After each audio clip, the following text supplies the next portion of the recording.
Good evening and welcome to your Sunday edition of this Is Ibrox podcast. Rangers may stop for the week, have some time off, but we do not. We carry on and plough through. Bit of a quiet week for Rangers, obviously. That's why I thought we'd turn our attention tonight to all those players who have left us since last summer.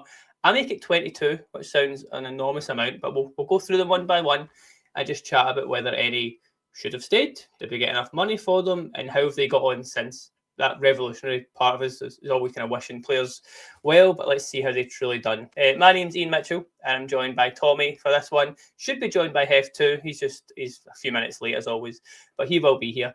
Tommy, how are you? How's your weekend been without Rangers? Have you been as lost as I've been this last 48 hours?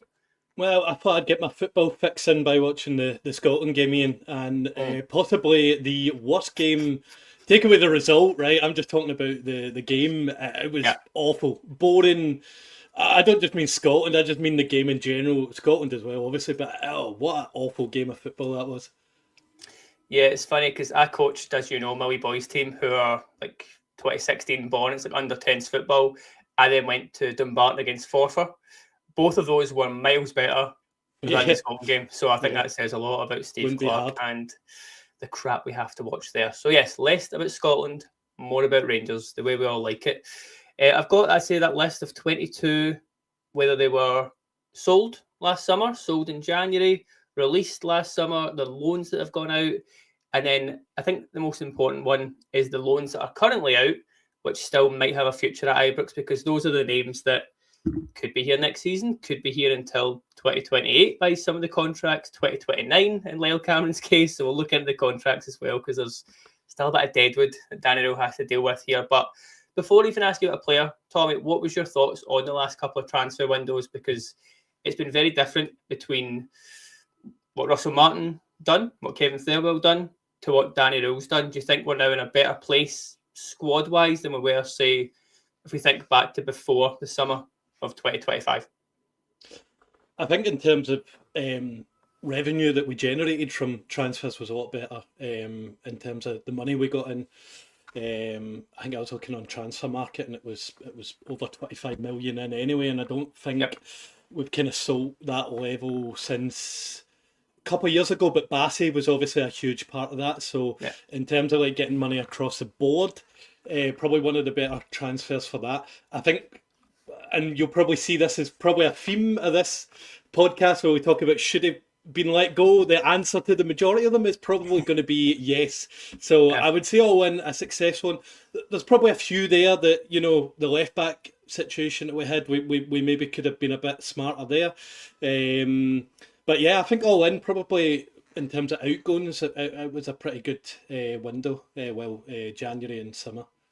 Yeah, but it's funny because I think it was you that floated the idea of doing a show like this, because obviously we're trying to fill the week, see what different things we can do, and we both kind of had that initial chat of, oh yeah, every player that left should have left. So it might be a very 5-minute podcast type thing, but when you start looking into it, there is a couple of question marks in there. So without any further ado, we'll look at the sales first of all, mainly from last summer, and those sales, because those are the ones that, if you remember back, they dragged on quite a length of time. A few of these.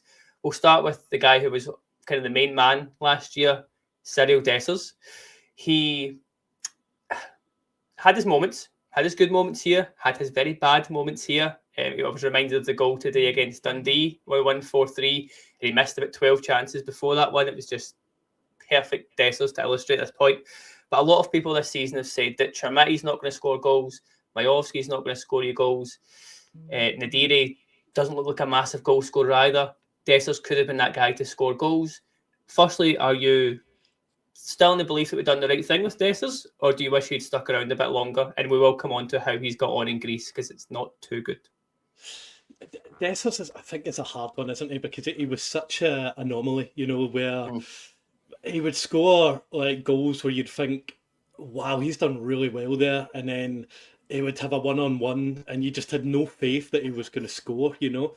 There's no doubt that if we kept Dessers and if he played, he would be on more goals than what Chermiti, Majowski, can't really say Nadiri because he came in January, but even like guys like Danilo, he would have probably more goals than them. I think we've probably got lucky because he's getting into his 30s now, 31. So, the age that I would sell in Football Manager. So, absolutely had to go. But yeah, I think he's injured now, and I think he's been injured for a good bit, which maybe shows that it maybe was a good one to get rid of. I don't think Russell Martin liked him either, because he wasn't really featuring for Russell Martin before he left as well. But I think we got all out of Dessers what we could have, to be honest, and I think it was probably a good time to part ways with him. We also got about $3.5 million for him, for a guy who is about 31. As you said, he's had a lot of injuries over in Greece. He got 2 goals in his first 5 or so games, which is a great start, but barely played since. But I think the comments there from Sobo and Hugo Bear that I flashed up, he would have been a useful squad option. And you kind of compare how much we got for him with how much we spent on Majovski. I think I would have rather Dessers stuck around than what we've seen from Majovski. Imagine Dessers coming off the bench when you need a goal. I mean, the guy might be pretty horrible at finishing at times, but he always seemed to create his own chances, didn't he? He had really good movement. And I think if he was a size 9 boot instead of a size 10, he would have been onside a bit more. There was so many kind of marginal ones. I think it was a game against Fenerbahce. He was offside, and it was literally by a toenail both times as well. So, but no, I think he done as well, Dessers, to be honest. I say, you touched on this a lot, Ian. If Dessers did score all the chances that he created for himself, he wouldn't be a Rangers player in the first place. So, very true. Yes, and I think it's funny that new offside rule that's coming in, where it's like any part of you has to be onside. Dessers would score 50 a season comfortably. His strike partner for most of last season was Hamza Agaman. He had the kind of transfer merry-go-round where he was definitely going, then was he going, then he was gone. Infamously didn't come off the bench at St Mirren when asked to either. So a bit of an ugly parting, I think you have to say, for Agaman. We got about £10 million. I wanted a lot more. I think a few of us also did, but he started very well in Lille, got 5 goals in 13 games, was playing for Morocco at the African Nations Cup, whatever you call that. Got a bad injury though over there. Was it in the final? I think he got the injury as well. It was the final. He came on in extra time and he had to go back off. And hasn't played since. So with the Agaman one, I think he was always going to go, but do you think 10 million was a little bit lower than we should have got? There might be a sell-on fee as well there, obviously, but... I remember that it was a weird one, because I remember we were talking about Iga going for a good sum of money, and then all of a sudden, was it Russell Martin that said he had a release clause, or some it came out that he had that release clause, but then that was never kind of spoke about beforehand, I think when you got to think about it, we bought Iga for what, less than 2 million, I think it was. I don't think it was any more than that. I think it was about 2. And he's one that I would have loved to have kept, but to be honest, and as much as I hate Russell Martin, but if the St Mirren antics, I think he had to go. I don't think we could have kept a player around that doesn't want to come off the bench and help the team, regardless of who the manager was at the time. But I think Igamani will go on to have a great career. Bizarrely enough, an AFCON winner as well, Ian, after that result. Can we say that? I don't know if we can. Maybe. Sort of, I suppose. But yeah, he's done all right at Lille so far from what I've seen. I've seen him score quite a few goals, quite a few decent goals as well. And yeah, I would have liked to, one of the ones that I probably would have liked to kept on just 1 year longer, just to see what we could have got out of him. Again, I don't think, what was it, 10 million? I think it should have been higher than that. But like I say, if there was some sort of magical release clause that we all didn't know about, then there's not much we can do about that. But if we have a good sell-on fee, I would imagine he will go on and he will get sold for more than 10 million at some point. Yeah, 100%. You mentioned the left-back situation. We sold both of ours last summer, where Jeffrey went off for 6 million, which I still don't get how we stole that, to be honest. 6 million back to Brazil for Palmeiras. He's been a bit of a squad player over there, not played too much lately. And Ridvan Yilmaz went to Besiktas for 2.5 million, who's not been injured since he went over there. So that was weird, I thought. I was just going to start with James's comment here, because it's what I thought as well. Didn't rate Jeff Dame as happy and shocked that we get 6 million for him, and just asked how he was getting on. Would you have kept any of those two in hindsight, or did we do the right thing? I think I know the answer there, but did we do the right thing for both of those? Yeah, in terms of how Jeffrey's getting on, I can't say I watch much of that league, but I've had a No. wee look at his. I always check on Flashcore guys that we've so. Yeah. I was talking to Alex, is it Alex Lowry the other day? I don't know why. I was just looking at. I always just go back to random players and just see what they're getting up to. But yeah, I think he's not really playing too much over there.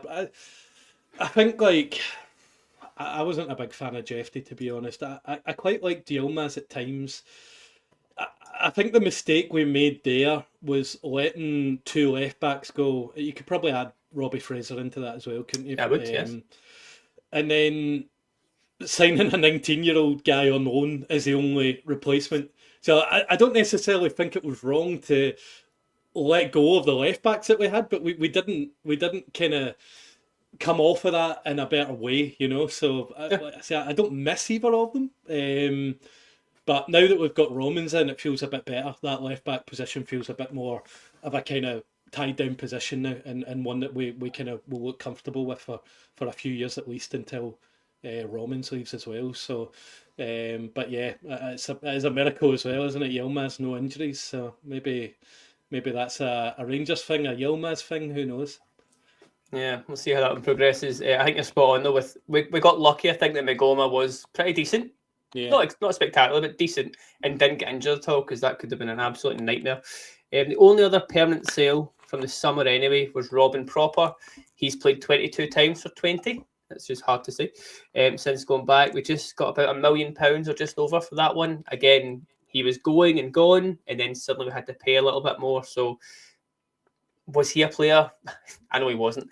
Was he someone who should have got moved on? We've obviously been a little bit light at centre back at times this season, but Proper just did not work here at all, did he? One thing I've said about Proper is that I don't think he was too bad in Europe. So it was maybe kind of adaptability to the Scottish game more than anything. I think like FC20 just suits him. You know, he was there before he's went back, and he's probably just settled back in the way that he was. So would he have done any better than Sitter? Would he have done any better than any of the other centre backs? Obviously, take Fernandes and jigger the last couple of weeks out of it, but I don't think he would have improved this really. I don't think he's a player that I go, I wish we had Robin Proper today. You know, it's just it never occurred to me, to be honest. It's one of the ones the guys left, and you kind of forget about him a little bit. You know, he was only here for one season. And that was it. And I suppose all we can say is he scored an Old Firm goal, isn't it? And that's the kind of highlight of his Rangers career, really, isn't it? Yeah, it's probably the one positive thing I can think of from his time here, other than the few own goals and stuff. We'll move on to the guys who got released, because a few of these, if you think that this time last season it was the kind of conversations we're having about Tav at this point, like, are they done? Can they still offer something? Iain Hadji is the first one we'll come to. 3 goals and 21 for Alanyaspor, who I hadn't heard of before he went there, to be honest. But he's the kind of guy you still see like a wonder goal or two coming. I think he scored a good goal a couple of weeks ago. Still playing with Romania.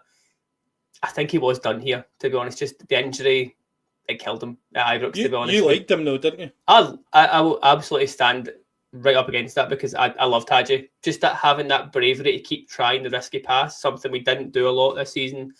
I still don't think we do it too much, but he just lost that little tiny bit of pace that he had, and he couldn't really move about the pitch. And when you get to that point in their mid-20s, you're not offering us too much. I still think I'd have rather got some money for him than just releasing him, because he's got talent, he's got the name as well, but he's doing okay in Turkey by the looks of it. I think he's a guy that we probably were right to move on in the end. I think so as well, and I think the thing about Hadji was he did have that kind of moment of brilliance, whether it be a pass, a goal. But I think the thing with Hadji is it was very rare to watch him play a solid 90 minutes, you know, and he kind of relied on that moment of brilliance for me. I don't really think out with having that moment, he was a good kind of player to have on the pitch. Yeah. I think that he would play rubbish for like 80 minutes, but then get an assist or get a goal. He just had that. It was like a nice problem in a way, but is it like kind of like a luxury player though? Is it like a player that, like, if he doesn't give you that moment, it's kind of like almost a man down? Yeah, I think that makes sense. And again, he never really had a position either, because he was on the wing, he couldn't really run. Then he was playing a bit deeper and couldn't get forward. It was a little bit caught between the two quite a lot of time, I always thought. I mean, I loved him after the Braga, the 2 goals. Oh, he well did. Yeah. And I think he was still on loan at that point, wasn't he? And then we signed him. Like you say, he got that injury, didn't he? He was out for quite a long time. So, yeah, I don't really think he recovered from that. I don't really think he got a kind of fair run at it either, where he was kind of had a good run of games, and you could kind of judge him from there. It was kind of in out, sub appearance here and there, so it was hard to kind of judge him properly. But no, I don't think a player like Hadji would, like, what's the difference between, say, Hadji and Bajrami, for example, like, it's just, I don't think there's much difference there, to be honest. I liked Big Phil brings up a good point here, and he's one of the few guys on this list who probably did overall have a good Rangers career, like good goals, good assists, won trophies, which a lot of these guys didn't, sadly. But Hadji at least had good moments, and you do wish him well, unlike some of the guys on this list. I never hated Hadji. I didn't dislike him. I never disliked him as a player. I liked him, but like I say, it was the right time to move him on. Another one that probably falls into this category, and he's probably the one that had the most, like, should he stay, should he go kind of thing, was Leon Balagan. He joined what's now becoming like a Rangers retirement home over in Aris. 16 appearances for them, been injured a couple of times, as you'd expect for a guy in his late 30s. Would you have kept Balagan, or was again right time to move him on for you? He's 37. It's a hard one, isn't it? This is the hardest one. Yeah, he's 38, I think now. See, if we had Balagan, right, 10 years ago, I'd have loved it, right? Because, like, I'd have had him as captain. I'd have loved him, right? Because I really, really liked Balagan. I liked his leadership. I liked his... I thought he was pretty quick for his age as well. And he was one of these players, if a striker or a winger kind of took the ball by him, he had this great recovery, run and recovery kind of tackle where he got it right all the time. His passing was pretty decent as well, but I think at his age, Iain, I think he had to go. I think our mistake was letting go of Balagan. I think, was it Michael Beale when Beale came in? And I think was it Beale? I thought Beale brought him back. Or did Gio bring him back? But I know what you mean. He shouldn't have left the first time. Yeah. Because did he go to QPR with Beale? Did he go to QPR? That sounds about right, yes. He did go to QPR, didn't he? Was that with Beale, and then was it Clement took him back then? This is where you're usually better at this than me. I remember the here and now. That's years ago. I think the mistake though was, I think it was Gio. Was it Gio that let him go? I think that's right. I'm not sure, Ian. I'm not sure, but yeah, I don't. The point is correct. Yeah, I don't think we should have let him go in the first place. But yeah, I love the big guy. Honestly, I really, really wish we had him like in the mid-20s. He would have been a great player to have. Yeah, another one who did overall have a good Rangers career, which we can't say about Tom Lawrence. He was a guy that always would start to do something, score a goal or two, and then get injured. Yet again, he moved on to Perth Glory eventually. I think he spent some time without a team. Now down in Australia, 5 goals in 13. I think he actually got a hat-trick at some point as well, so he's doing pretty well. But the A-League in Australia is a much more comfortable league. It's a comfortable lifestyle compared to what playing in Glasgow is like. You can imagine that just suits his game a little bit more. Maybe not as taxing on the legs, but he was right to move on, surely. So that one's a pretty open and shut case, I think. I don't think there's too much to say. I mean, a guy with quite obvious talent, and I think now he's injured, is he not, at Perth Glory? And that's probably what we saw from Tom Lawrence is maybe a stretch of good performances, and then you don't see him for 8-9 months, and then he comes back, and then you maybe see a couple of good games, and then you don't see him again. So yeah, I think that's one that was he probably should have left before, if I'm honest. Maybe even try to get a fee for him. But yeah, I just think ultimately overall that was one that didn't work out. No, it's one that I think made sense though. I was quite excited to bring him in, but again, a guy who was never injured comes to Ibrox, injured constantly. It's kind of about a theme. It was a risk-free one as well. It was a free transfer, wasn't it? I think it was out of contract at Derby, so it was pretty much one that we could have took a hit on. well, I say, what did we have him on, a 4-year deal, 3-year deal? 3, I think, yeah. Yeah, so yeah, ultimately, I don't think it was a successful time. Yep. There's only 3 quick ones here. It's more the youth and the Rangers B team guys we let go in terms of Adam Devine, Cole McKinnon, and Robbie Fraser. I liked all of them, to be honest. I thought all of them could have got a bit more of a game here and there, but Devine and McKinnon now playing for Airdrie regularly. Robbie Fraser now smashing it at Dunfermline. Kind of have to say he's doing really good. I think all were right to move on for their own careers rather than anything we had to input. They're not going to play here. Why keep them, kind of thing? I don't know if there's anything much more to say in those 3 guys. I think like with Adam Devine, I remember I think Tav and Sterling were injured for a period of time, and he played a couple of games for the first team, and then he played left back a good bit when Barisic. I remember one game at Aberdeen he played and was solid up there, but not too much more to speak of. I don't remember him. I don't remember thinking like, oh, he's going to be a great player. You know, like when I saw Nathan Patterson, I thought differently to how I saw Adam Devine, and I suppose maybe Nathan Patterson showed us the standard of what a player that's going to have potential should be at that age. But I think he went on to a loan at Motherwell, and again didn't really do the best there. So I was absolutely no problem with him going. I think with the other ones, with Robbie Fraser, I think like if you look at a left back situation, might have been okay to keep him around. The only thing with it is you can't promise these guys ultimately a good amount of time of games unless when they do feature they're so impressive that they have to then continue playing. So one of the ones, you know, I don't think I'm overly gutted. Robbie Fraser, like I say, if he does well, seems to be obviously a big Rangers man, so it seems to be one that would be quite easy to get him back if that was the case, you know. But again, this is what loan transfers are for youths as well, that aren't really, maybe touch on that with Finlay Curtis later as well. Yes. But yeah, I think all 3 were pretty spot on to go. Yeah, I think I'd agree. And again, you could imagine all 3 of them will pop up in the Premiership at some point. Not the English, the Scottish Premiership, obviously. Cole McKinnon, I remember coming on. Was it Benfica? It just came on randomly in that away game over there, just out of nowhere. Came on for 20 minutes. Robbie Fraser played in an Old Firm and won that game. So again, they had good moments just for themselves, had to move on quite naturally. Similar here, we've got 2 guys who are currently loaned out, but their contracts are expiring this summer. So I don't think you'll say to keep any. Just on this point, Hef is joining us. We'll just let him load in as he's coming in. Tommy, hello Hef, you okay? How are you doing? Hello, I'm very well, thank you. And that's everybody. Sorry, trying to convince a 4-year-old that what British summertime is doesn't seem to be the best use of my time on a Sunday evening.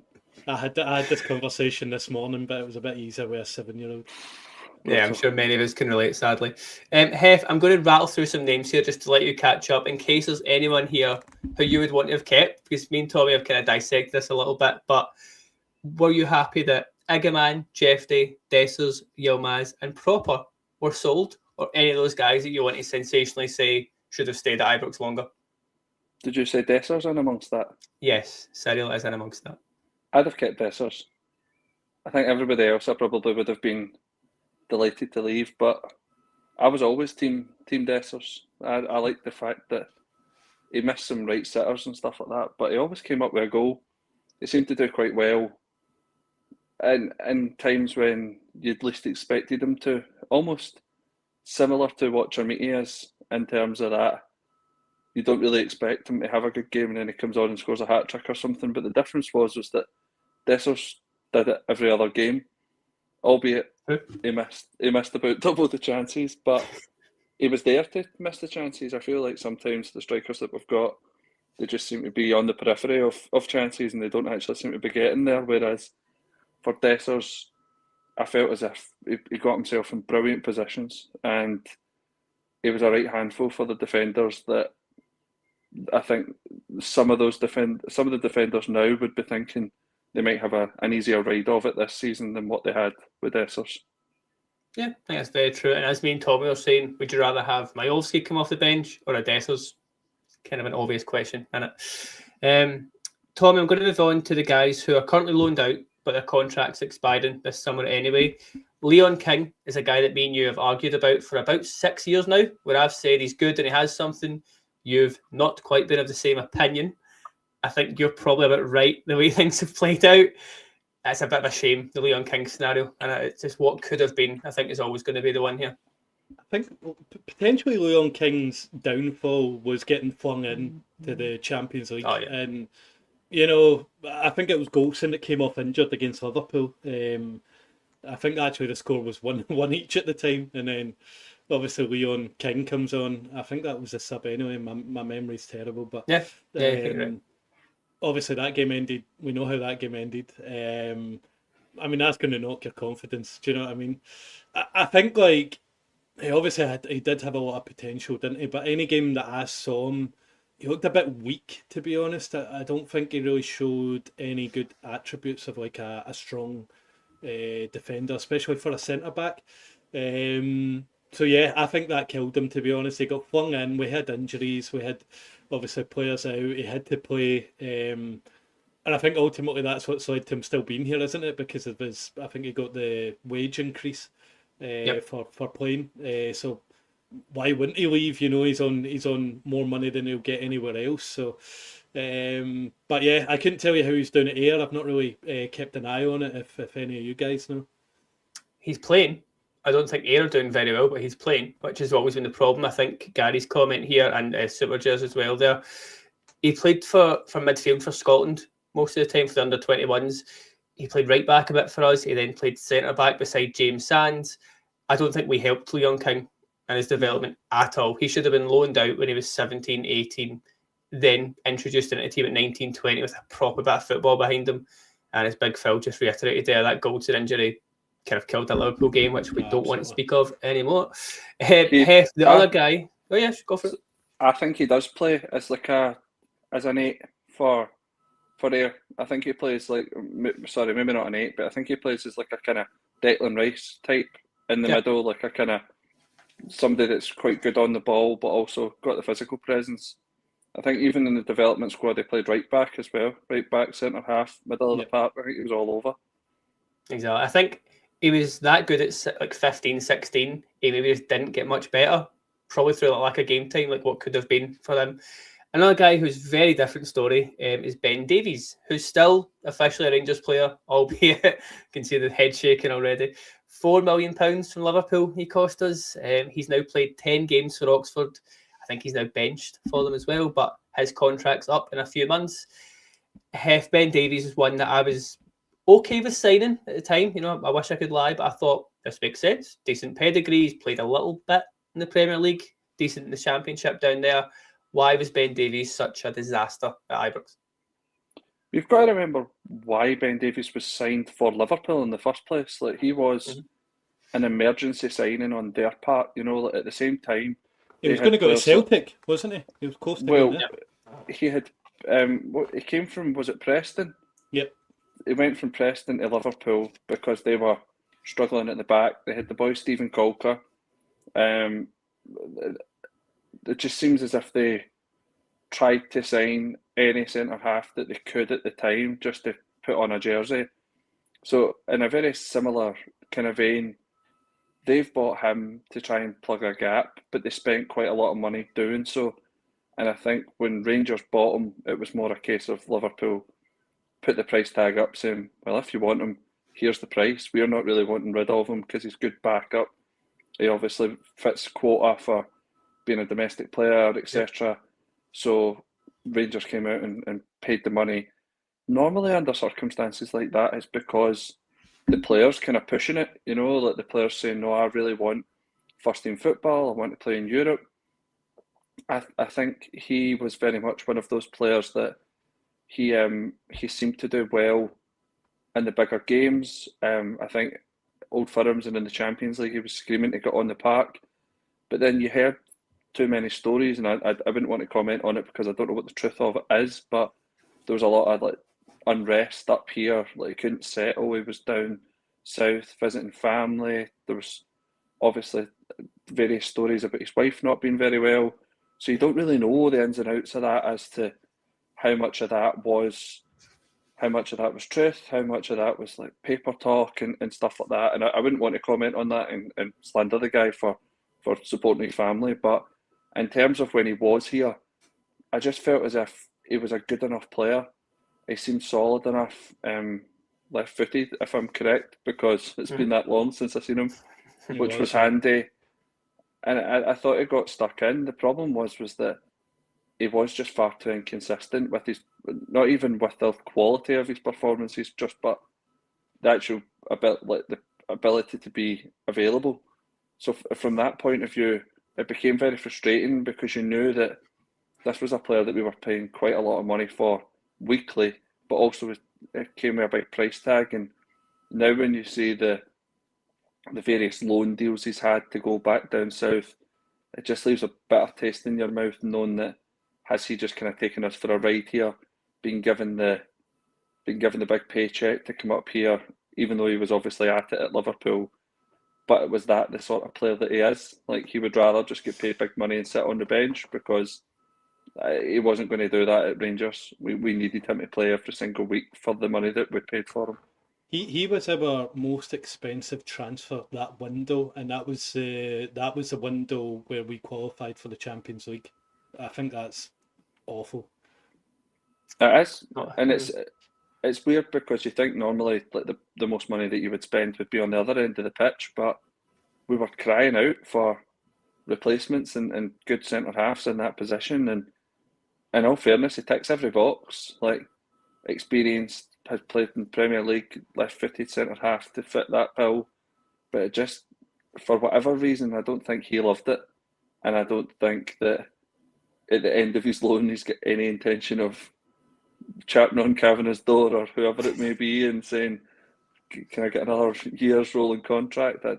I hope that he goes in the same way that I hope Matondo goes, just purely for that reason of, like, you've stole our wages, thanks very much for your time, but off you pop. Remember when he hit a corner? That's all I remember. Yeah. Was it against Batista? Was it away in Batista? I know he scored in the home leg against them, so I'm just putting. No, that was away game in Europe.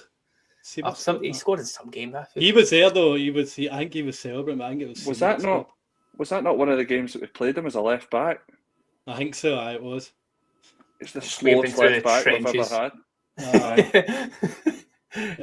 I'm not gonna. The next guy's not going to raise spirits anymore either. We're moving on to the guys who were sold in January. Kieran Dowell finally departed us on a full-time basis. 1 goal in 9 for Hull now. He's the most Hull City player. You see Kieran Dowell's going to Hull. You're like, yeah, that fits about right. Tommy, I'll let you make some comments on Kieran Dowell. I will say right away, I thought he was an okay signing when he came up. Again, it was a free signing, decent background. The injury record obviously had a major impact of his time here. Scored 1 or 2 okay goals, but should never have been playing, and especially shouldn't have been playing at the start of this season. What was your thoughts on Kieran Dowell's time at Rangers? Iain, I remember when Kieran Dowell scored in a 4-0 win against Livy at Ibrox, and you were coming home saying this Dowell guy's amazing. Like, he's going to be such a good signing for Rangers. And you tend to get these wrong quite a lot, Iain, you know. I mean, if you shoot that off and you're going to score eventually, right? So far I've had Leon King and him, so yeah, it's not a great. I think, and it was mad that Kieran Dowell was starting so much at the start of the season for us as well under Russell Martin, but Kieran Dowell's just one that's never got going. You know, it's not even like any similarity to Hadji where he would, you know, show like wee moments like. Yeah, Kieran Dowell maybe scored the odd goal, but overall he was just an awful player. And I think that game against... I'll defend, right? I don't think he's a bad footballer. Like, he's got technically some good skills. Kind of like Asgard is why I'm kind of referencing the two, because you can see they're good, you can imagine they're great in training, but just couldn't do a thing at Ibrox, just as if it was like stage fright anytime you get the ball. I just don't think I agree. I don't think it was good technically. I don't think it was... What do you mean by that? Like a good touch, or? I just think, like control. I was going to say could find a pass, but he would more likely could try a pass. Hef can control a ball down a game of 5-a-side. Yeah, and I don't want Hef in my attack either. I'm not saying Dowell should be like built a team around him, but I just mean like he showed a little moment or two here or there, but again, I didn't want to play any minutes, so it's why he was moved on. Honestly, I think it was just a bad sign. I think at the time it was one that just seemed weird. It was a free transfer. I think it was a Beale signing, and it just didn't seem right. It just seemed like, I don't know, he was seeing who was out of contract and he was like, I'll take this guy, you know. I don't know. I wasn't a fan, Iain, as you can probably tell. And then obviously the start of the season, I think against Motherwell, I think their goal came from kind of Dowell's side as well, didn't it? Yep. And it was partly his fault too. So I was really, really, really happy to see him go, to be honest. Just one of the ones, but yeah, hopefully never hear of him again. Yeah, it's about time. Again, he's doing okay at Hull, so he's not our problem anymore. He's playing. I don't watch Hull. I don't care about Hull, which is why it suits Dowell perfectly. He's played 9 games. Is that playing enough? Hef, another guy that I was glad to see the back of was Joe Rothwell. He went to Sheffield United, got sent off in his debut. 6 months up here that are very forgettable. Why did he not work here? Because again, maybe it's a me curse, but I thought he was a decent signing. I'd seen him a little bit at Leeds, and he seemed to be that controlling midfielder who could impact games. Whereas up here, he just looked unfit, a little bit overweight, just didn't look like he wanted to be here at all, really. I got the impression that when Martin started to get the Boo Boys on his back, I think that Rothwell took that on as well. I think that Martin was obviously delivering this message to the fans that we had to stick with it and it would come good and it would take time. And I think Rothwell was promised that he was going to come up here and be the starting midfielder. And I'm not going to comment. Fact up. Yeah. Hef's got a better physique than Rothwell. This is becoming far too personal. All right. I'm being likened to too many people here. No, I think Rothwell was obviously offered this dream, come up here and be the starting midfielder. Everything will be great. We'll build the team around you in the middle of the park. But then you're hearing like a couple of months in that ex-players are coming out and saying you're playing him in the wrong position. He's not actually a holding midfielder. He's a wide forward, people were saying, and it just didn't seem that it really worked. I think Joe Rothwell came and started really good. Like, he looked as if he could have been a proper player for Rangers, almost in the same mould of like Lundstrom, like a player who could get on the ball, take control of the midfield. And then I think as soon as he realised that, oh, hold on a minute, this isn't working, his bottle just crashed. And I don't think he had that confidence behind him to say, right, there's not really much time here for us to get this right. We need to get it right now. And when Martin was kind of throwing players under the bus, he's probably thought to himself, well, hold on a minute, you promised me the world to come up here and that everything was going to be rosy. Now all of a sudden we're getting hit with this, you know, like I'm on out. I didn't sign up for this. So in one sense, the reason why it probably didn't work out was because of his mentality, but also probably because he came with the highest adulation for our biggest enemy at that point in time, and our own manager. So it didn't really work, you know, like you can't come up here and say that he's the greatest guy since sliced bread and everything's going to be good and we have to bide our time, and then he throws him under the bus.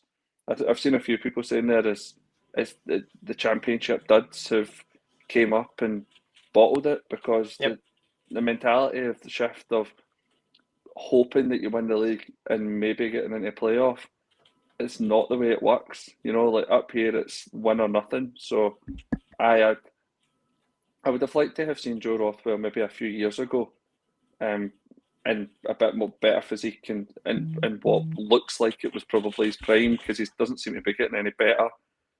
But again, I think he showed that he probably had a bit more of what we needed than what Dowell has, because with Dowell, it just looked as if Dowell for me would be a great player in like the Bundesliga, where I thought he was quite a kind of class player in terms of he could put his ball on, like he could put his foot on the ball, and look up and try and scan the game. You just don't get that time here. So like you said, like he'd be a good player for Hull. he might be, but that's quite a fast and physical league as well. So it might be that's his cap if he wants to stay in Britain. I think if he went across to more technical leagues like your Serie A's or your Bundesliga, I think he probably would do okay. But in Britain, I just don't think so. Yeah, again, none of these guys just suited Rangers, as you say. With Joe Rothwell, my fear was that we gave him a 3-year contract, and he could have just took that approach that like Matondo's took, that maybe Ben Davies took of, well, I'm getting paid pretty handsomely. I can just sit in my arse here. Not happy days, but at least he did want to go and play football somewhere, so I will credit him for actually moving on. So fair play in the end. The last little crop of guys, there's 7 of them here who are currently out on loan, but are due to come back in the summer, or at least come back this year. A little bit of a mixture in here, because the obvious one to start with is Finlay Curtis, who is on a loan, which is benefiting him. It's benefiting us. I see his long-term future being at Rangers. A little bit worrying his contract is up in 2027, so we've only got a year on that. I mean, I'm sure he wants to stay, but if we can't promise him first-team football, you can see Leon King, Robbie Fraser, McKinnon we've touched on. You might look at those guys and go, well, I'm not going to hang about until I'm, unusable. So, Tommy, do you think Finlay Curtis should be getting a new contract at this point? Is the fanfare a little too high, in your opinion? Where are you standing on Finlay? Well, I thought you see him come on Saturday, like that for him, and deserved as well. I think we were right to send him out on loan. I know, obviously, when we drop points, everybody's all like, "Oh, Curtis would have impacted the game," but then there was plenty of games Curtis was on the pitch and didn't impact it, but people forget about that. But I think he'll come good. Yeah, I think in terms of contracts, because even if the long-term future isn't with Rangers, it's a player that we can make money on. So we have to tie down a contract for him. In terms of what we do with him, I don't know. Like, he'll come back in the summer. Suppose it's a case of having a look at him in pre-season and seeing if he's ready for it next season. I'm sure he'd get more game time next season. I don't see him as a starter next year. No. And I think he's still got a lot of developing to do. I think he will develop into a good player and potentially a starting player at Rangers, but absolutely have to tie him down on a contract, because, like I say, it's one of the ones, if he goes on a free transfer, and then you see him in 3 years doing well and you're thinking, missed out there, so it's so low risk as well, isn't it? It's not going to be crazy wages, he fits a quota, so there's no reason not to do it, so yeah, I think that would be smart. But yeah, I'm happy with how he's getting on. I've not really watched him on too much under him. I saw he scored the other week, which was nice. And like I say, it was lovely to see him come on and get capped for Scotland as well. Yeah, it's good, because I think if he'd stayed here, he's not in that squad. He had to go away and play a bit. He's now got in the squad. Some argue he's only in the squad for Rangers tax. Got to have some Rangers players in there. Tommy, come on. Let's not make this a Steve Clark. That's what I'm hearing. That's not what we want. Wearing the orange top, so naughty Scotland. Salmon. It was salmon. Forget Hef as a Scotland fan, so sorry, we'll divert. It's not what I read on a Facebook page. That's graceful. It's salmon. Hef, I'm going to give you Oscar Cortez to talk about, because I loved Oscar. Raging. That one. There's a weird contract with him, because it feels like he's at Hurricane. He's out in Argentina playing. He scored the other day, so well done, Oscar. I think if they buy him in their next transfer window, it costs a certain amount. If they buy him the one after, it costs a bit more. It's a very bizarre deal how this one's going, but for us, he surely has no future left at Rangers, right? He's been an absolute. We've only just signed him, you know that. We've only just paid for him last summer. Last summer we bought him officially, and we're now trying to flog him. This is his second loan in the last year, so that kind of says itself. Hef, what's your thoughts on our star Colombian winger? I don't know why we signed him in the first place. See, after the loan, I thought it was dreadful. He came on and played. He couldn't control the ball with his feet. Like, I remember sitting watching him when he came on, and like after about 2 or 3 games, I thought, I'll give the guy, a bit of chance. He could come good and stuff like that, and then he's got the ball out in the wing, and I mean, we slag Ant-Man for doing that, like running on the spot before he takes on a player. Oscar Cortez just let the ball roll under his foot. He couldn't do anything. He scored that one really good goal against Hearts where he took the goal on the first touch and did nothing else. Absolutely nothing else. And we signed him. And now we've got him. I don't know what happened to, I know you're probably going to go on to it, but Cifuentes and all these other kind of players that have went to the Americas, it just seems to be that it's he might have got a bad injury, Super Jers, but he was absolutely ranked before that as well. At least I thought so. I could be wrong. I'm quite often wrong. I also don't think we had to sign him because we had him as a loan for, was it 6 months or a year? And then it was a loan. He got injured. He got injured, and then we loaned him again with the obligation. That was weird, you know. And it seems to be with all these loans that we've got going out, it's like a kind of hire purchase agreement when you buy a car. It's like, we'll take him on loan for 4 years, and then after 2 years you're like, nah, I don't fancy that. I'll just take it back. Just give him back, and there'll be no collateral. We don't have to pay an awful lot. You know, it was worth it. We took a punt. It's the weirdest deals I've ever known in football. Is that we just, I mean, who was? I don't know if that was Cortez or Cifuentes who was out on loan, but we brought him back on loan to put on loan to another club because there was an obligation to buy. It's wild. That's the state that we were in at that point, was that we had players who were just taking wages and hemorrhaging money, knowing that we were never going to get anything back from them. The quality of them was so poor that we couldn't play them enough to put them in the shop window to get their market value up because they were so bad. But the downside of that was that the only way that we could have done that was to put them out on loan, but nobody would take them out on loan because they were dreadful. So thankfully, Cortez is out on loan. I hope that he does well. I hope that he can obviously get some money from that club if that's an option. But I really, really don't. I mean, the fact he was given number 7 as well. Oh my days. I know it seems like a really insignificant thing, but I mean, I don't know. That seems to be there seems to be quite a lot of comments there saying that they actually thought it was decent, and a few people have said that. I really, really didn't buy him at all. I thought he was terrible when he came.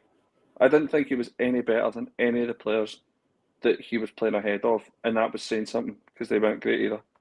Yeah, I think what I was excited by Cortez coming in because he'd had a really good under-20 World Cup. I thought, this is the kind of signing we should be buying. Bring him in, have him for a few seasons, sell him on. The old transfer model kicking in, but he just kind of like Ben Davies, never looked like he could give a fuck about being here. Just wasn't interested. Didn't get himself fit enough.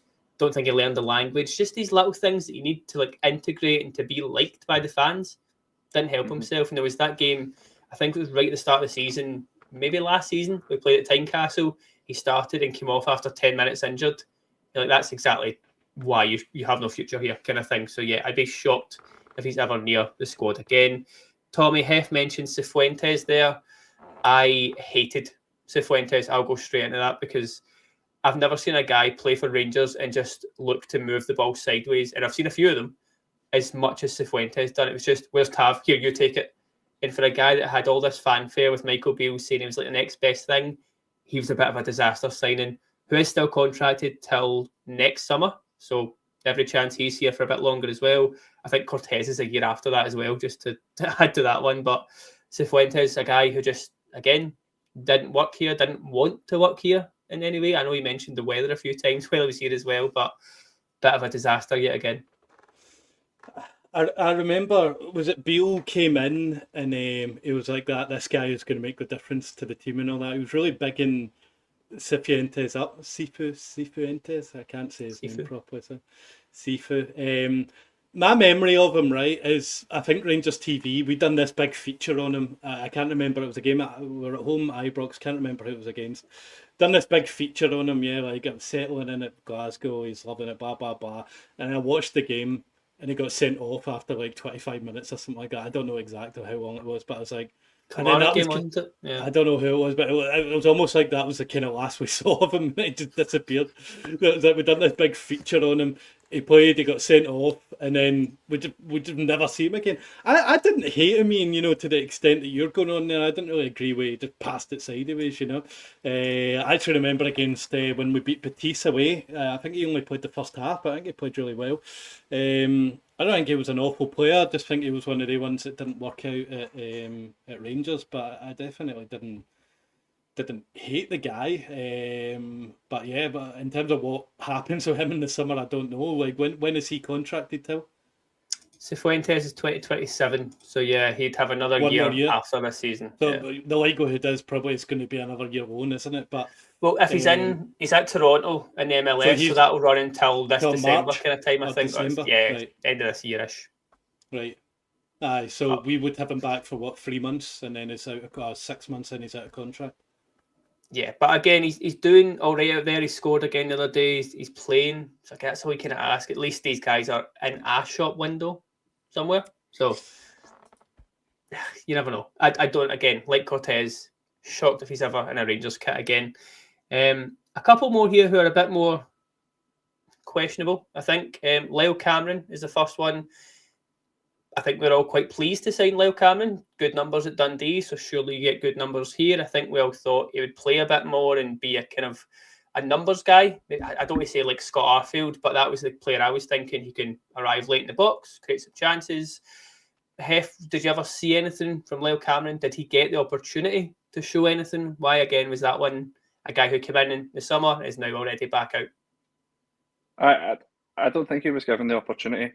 But then again, I don't know if it would have been the right time for him to come in. And I mean, nobody wants to go in and basically work in those conditions when you've just signed for the club and there's players who are on much higher wages than you to take the flak and have created that same flak, and they are sitting on the bench while you chuck the boy who's been signed on a Bosman, who's a young guy, onto the pitch to try and rescue it. And I feel like that's exactly what Curtis was as well, was that they just used to say, right, the big boys aren't working, we'll chuck on the young ones. And it was like fans were screaming, like, do something, you're on the park, you're a young boy, do something. And it just felt as if it was quite unfair. So I think Cameron got a bit of a raw deal. I think he just came into the team at the wrong time. I like the idea of Cameron playing in one of these 10s positions, like when he comes back. Mm-hmm. I think he would be good either side, because I imagine him playing on that left-hand side and just seeing Romans going, because he's got such a great eye for a pass that just slipping him in. Obviously, he's not going to play the same way that Mikey Moura is, where he's on the front foot and running at defenders, but having that eye for the pass and whipping it to the back post, but also playing in Romans, I think he's got a real good chance of making one of those 10 positions something that could be maybe not consistent that he's going to play every week, but I think he's a very strong option to bring off the bench. And that's where the difference is for me with him and Curtis, is that Curtis isn't one of those 10s. So if he's going to come into the fold, he's going to need to either learn to kind of develop his skills on the just not being high and wide on his wing and being able to cut in and become more involved with the kind of link-up play, because Cameron's probably best at that in terms of he's probably better just kind of playing in the 10 and, low centre of gravity, ducking and diving, trying to play in, trying to break down low blocks. I think he'd be really good for that. But very similar to the Curtis one, I'm glad he went out to get game time, because it just looked as if he wasn't going to get it. And at that age, you just need minutes. You need to be available. And somebody's put there saying that he's a better option than Asgard. The difference with Asgard is that he came up here for money and he's on high wages. For him to then go out in January on loan and keep Lyle Cameron wouldn't have been fair to put that pressure on him when, not that it wouldn't be fair to put the pressure on him. He's a Rangers player and he's getting paid to come and win games, but I think Asgard came with a bit more pedigree that he could be better. I think Cameron was Asgard was signed to be a starter, whereas I think Cameron was signed to be a squad player. You can't rely on your squad players and send your first team ones out on loan because they can't hack it. You just need to hope that they stay and grow the minerals that they can to actually put up the fight, and I don't think Asgard has. For me, I would like Cameron to come in and be part of the squad. I don't want him to be starting every week, but I think he would be a really good option to bring off the bench or cup games, lower league opposition. I don't doubt that he could do a good job for us there. Yeah, he's contracted till 2029, so he's got plenty of time to develop and to become a Rangers player. He's playing at Aberdeen, not doing great, but I think you could put like Declan Rice in that Aberdeen team just now, and he would still struggle. So I'm not going to hold that against him in any way. You put Hef in that team. Oh, then it would do well. Don't worry, that's fine. Tommy, I'm going to give you Danilo, a guy who we signed for just 6 million. That was You've all. gained Hef for the good ones. Danilo was no, he wasn't. I was going to say he was good. He was terrible. He's had 5 games and no goals at Nijmegen, at some team in Holland. He's contracted till 2028, so still another 2 years to go in that. I don't imagine the way that's going, they're going to make that permanent. So I'm kind of suspecting Danilo could be back in the summer. He's another one we just have to get properly rid of, right? Again, we touched on a few guys who haven't been right since injury. He is the poster boy for that one. Just couldn't really stay fit. A couple of really bad injuries, really. And albeit there's a bit of a player there, he's lost that bit of pace. He's lost that power in his shooting. When you do that as a striker, there's surely no way back. I think Danilo should have never been signed. Not necessarily never been signed, but 6 million for a guy that was on the bench at Feyenoord just isn't. That's just not. I don't know the right word for it. My mind's went blank. But yeah, not efficient. Not efficient. I can't think of the word I was thinking of. But anyway, yeah, I wasn't a fan of Danilo at all. And then were you a fan of Danilo pre-injury, or is it just overall? No. Okay. I don't think Danilo's ever. I don't think Danilo's ever done well, really. And even I remember what game was that? I can't remember what game it was. It was very early on. I think Danilo was a Bill signing as well. Is that right? Yeah. It might have been PSV at Ibrox, and I think we played Danilo on the wing. And I remember thinking, nah, this is not it. Like, this is not a 6 million guy that we've just signed. You know, I just think he looked awful. And then I think we saw him away to Dundee maybe in the league before his injury, and I remember him missing. He missed pretty much an open goal, I'm pretty sure. And I was just like, I just don't see it with this guy. And then he scored some. He scored a couple of times against Celtic, didn't he? Took his goal away to Hibs at the start of the season really well. He's definitely got some moments, but overall, I just wish this is one that comes back and then we just get rid of him. And the issue with that is him not doing well there is probably going to be backfiring on us. You know, like Sam Lammers, we were desperate to get rid of him. He went away, done well on the loan spell, and then he managed to get a move. Yep. I just hope that we were able to kind of get rid of Danilo in the summer, regardless of how he does perform over the next couple of months. Yeah, because another one on big money. Like, it's not just the 6 million. He's on upwards of 20, 25 grand a week for a guy who we are not going to play. So, yep, I'm agreeing with you there. Just a couple more to go. Hef, I will give you Clinton Iniala. Sort of forgotten man a little bit. He's still contracted for another couple of years after this season. He's played 3 games since he went over to Belgium. Got a red card for punching someone a few weeks ago. So, got a bit of dig on him, clearly. Do you think Iniala has any sort of future at the club? I'd be shocked if you say yes, but I need to ask all the same. No. Right. Yeah, it's a funny one because he's a good footballer, I think, Iniala, but he's not a centre back. Like, he's so easy. I could push him off the ball, and for those unaware, I'm not very strong. So Iain.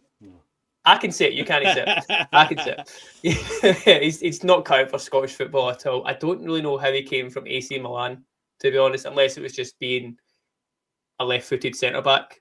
It's very rare in modern football, obviously. So, yeah, Hef Iniala is not going to do anything for Rangers, is he? No.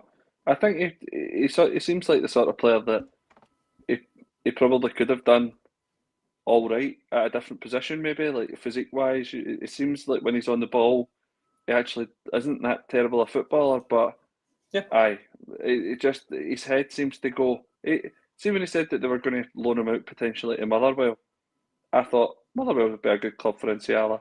Like, I think he would go there and do fairly well. You know what I mean? Like, he'd have a couple of blips in the season, but overall would be a tidy enough footballer. I think he'll go and probably have a decent enough career, but I don't imagine that he's going to be anybody's starting centre half at any decent level. No, I thought he had to be in a back five if he was ever going to survive here, and we don't tend to play with a back five either, so wasn't going to cut it. And Tommy, the final one here, bit of a sad one really, is Ross Mccosland, because came through at Rangers, been here for years, Rangers fan, broke out of the first team, got a decent contract. I think it's a 4-year contract he signed in 2023, so he's still got a couple of years on that. Sorry, 1 year after this season. He's out in Aris with Wes Fotheringham, with Goldson, with Balagan, again, that Rangers retirement home, as we called it earlier. Do you see Ross Mccosland maybe coming back in the summer? He's scored 4 goals in 19 games over there, but not playing too often. What's your thoughts? We've talked about the right-hand side quite a lot tonight in terms of Scott Olsen's not worked, and guys like Finlay Curtis might have an impact out there. Ant-Man's not looking great. Could Mccosland fill a gap, fill a home quota, all those kind of things? I wasn't sure if Mccosland's loan was like a mandatory fee at the end of it, but is it an optional? Interestingly, it's an option if he meets a certain criteria. I think if he plays X amount of games, and I've said there he's played 19 games, so I don't know if they're now not playing him, if that magic number's maybe 20, or they're just kind of waiting to see. I could be making that up, but you kind of have to guess that might be happening. He's not featured at all the last 3 games, I think now. I think the thing with Mccosland, you could maybe kind of categorise him the same as Leon King, not totally, but like he got a lot of game time due to kind of injuries and stuff like that. I think Clement kind of liked him really, to be honest. I didn't. I think like he should have been in and out of the team more, the way kind of Finlay Curtis is, maybe like a bit more game time, he would have developed a bit more. And I think like the hard thing for him is like having to play every week. And you know what it's like here, you know, the standards are so high. When you're at that age, you need to really be performing. I didn't necessarily dislike him. I thought at times he looked good, maybe a little bit lightweight, especially for our league. But there was games that I thought, he's done well there. And there was times that he took a man on and done well. I think it was what game was that where he scored? It was in Europe. We drew 1 each. Can't remember the name of the team. I scored away. Yeah, I remember. Was it Liverpool actually? I'll say yes. I don't remember, so I'll say yes. I know he cut back his left foot, didn't he? His left went posting in. I remember the goal. I could see the goal, just not. Someone in the comments tell us who Mccosland scored against. Is it not Malmo? Nah. He might have scored against Malmo as well, but it was a game we drew 1 each. And I remember him scoring, but it was in the Europa. Qualifiers. League. No, it wasn't the qualifiers. It was the group stage, and that draw meant that we had to then go to Betis and win. But if we beat, I can't remember who the team were, then we would have been through. I remember thinking at the time, we just have to do it the hard way, didn't we? We have to go to Betis and win. I can remember the goal. Aris Limassol won each. Was it? Right, okay. It was posted in. I think it was left foot as well. I can't really remember. But I remember thinking, I thought, wow, man, we might have a decent wee player here. But like I say, I don't watch the league that he's in, so I can't comment on how he's doing. Like I say, if you say he's kind of stopped playing a little bit, maybe there's something in that, or maybe it's contractual reasons in terms of they don't want to purchase him. I don't know. What about contract wise? How long have we got him till? Do you know? Yeah, so he's 2027. So if he is coming back, he still have a year left. Yep. He's only 22 though. You kind of forget how young he broke it. He's only 22 now. So yeah. I wouldn't give up hope on Mccosland. Again, it might be like kind of what Finlay Curtis is going to go through, where you come back and you do a pre-season, get a look at him and see from there. But like you say, with the options we've got out on the right now, Scov Olsen obviously not doing too well, then it might have been a good player to have coming off the bench at times, you know. But like I say, it would be good to get him back and have a look at him before we kind of decide, do we want to punt him, do we want to renew his contract in terms of what we want to do with him. So, but I didn't dislike him, you know. No, I definitely agree. Hef, just very finally, I know we've went over an hour, but just to round us off, really, there was a comment earlier from Rangers fan content about Matondo obviously being linked to move to Norway just now. Not really sure if Norway, the transfer window's open over there, so they can sign for them, and I agree with your hands up just now. It might be one that we terminate his contract, then he goes, they might buy him off us for it looks like they're taking him for free, but we would have a buy-on clause because he's only 25, he could develop into something, but another one we have to get off the wage list. I put a tweet out, I think it was this morning, about how we're still to pay him about 350k between now and the end of the season. If we can wipe that off in any way, if we can reduce that in any way, you've got to get it done. He needs to leave. As much as he's seems to be everyone's best pal. If anyone watched the Fernandez video the other day, he spoke about Tondo and helping him settle in and stuff. We can't be giving 27 grand a week to a guy for vibes, can we? We have to get rid of this guy, surely. No. I want him as far away from the club as possible. I don't doubt he probably is a nice guy. And I mean, if he can settle people in, maybe get him a job as a liaison officer or something like that. I don't know, but he's do something, do that. Give him another purpose, Like, he is terrified of playing football, that boy. So whatever team he goes to, I don't imagine that he's going to do well. He's going to take a paycheck and help people settle in the city that he's lived in for, 3 years and scored something like 30 goals. No, disaster signing. I'm going to go harsher, but I'm not going to in terms of how much he stole from the club. But yes, just leave it there. The Welsh Dragon should be no more. Let him release him into the sunset and fly him over to Norway. Love that. Good happy ending for us all there. We'll leave it there. We've obviously went over an hour, so thanks everyone for your likes, your comments. It's been nice to fill a podcast with something not football related for once, in terms of not an actual game. So a wee rare one for us. We'll be back on Tuesday and Thursday. We might have a special podcast or two in amongst that as well, so keep your eyes peeled for that.